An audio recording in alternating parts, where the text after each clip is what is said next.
মুখ্যমন্ত্রী দ্রুত সুস্থ কামনা করে সতের পোল মা তারার মন্দিরে পুজো দিলেন ব্লক সভাপতি অরুময় গায়েন সহ অন্যান্যরা।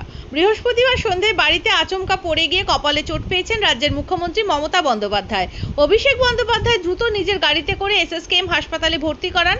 প্রাথমিক চিকিৎসার পর বাড়ি ফিরেছেন মুখ্যমন্ত্রীর এই আঘাত নিয়ে উদ্বিগ্ন রাজনৈতিক মহল।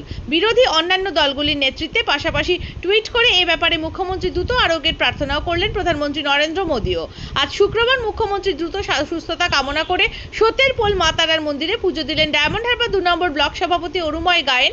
এছাড়াও সঙ্গে ছিলেন ব্লক কৃষাণ সেলের সভাপতি নীতিশ মোদক, জেলা পরিষদের সদস্য বিমলেন্দু বৈদ্য, অরিন্দম ঘোষ, তাপস অরিন্দম গায়েন প্রমুখ। ব্লক সভাপতি অরুময় গায়েন বলেন, বাংলার বাঙালির গর্ব মমতা বন্দ্যোপাধ্যায় বাড়িতে আচমকা পড়ে গিয়ে আহত হন, দ্রুত সুস্থ হয়ে ওঠেন এবং গণদেবতার সেবা করেন, তাই প্রার্থনা জানাতে এসেছি। পাশাপাশি আত্মীয় ও সাংসদ অভিষেক বন্দ্যোপাধ্যায় যেন সুস্থ থাকে এবং তার দীর্ঘায়ু কামনা করে মা তারার কাছে প্রার্থনা করলাম ও পুজো দিলাম। এ ব্যাপারে উদ্বেগ প্রকাশের পাশাপাশি দ্রুত আরোগ্য কামনা করেন স্থানীয় বিধায়ক পান্নালাল হালদার ও ডায়মন্ড হারবার বিধানসভার পর্যবেক্ষক শামীম আহমেদ সহ অন্যান্য নেতৃত্ববৃন্দরা। এসএসকে হসপিটাল থেকে চিকিৎসা করে বাড়িতে আছেন। আমাদের এলাকায় জাগ্রত তারা মা মন্দিরে আমরা সবাই এসেছি। আমাদের দেবী, বাংলার গর্ব, বাঙালির গর্ব শ্রীমতী মমতা বন্দ্যোপাধ্যায় যাতে দ্রুত সুস্থ হয়ে ওঠেন, দেশের গণদেবতার সেবা করেন, সেই প্রার্থনা জানাতেছি।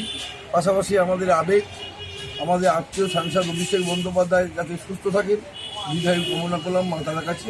আমরা সবাই এসে প্রার্থনা করলাম, পূজা দিলাম মায়ের মন্দির। আমি অরুময় গায়েন, ডায়মন্ড হারবার 2 নম্বর ব্লক তৃণমূল কংগ্রেস।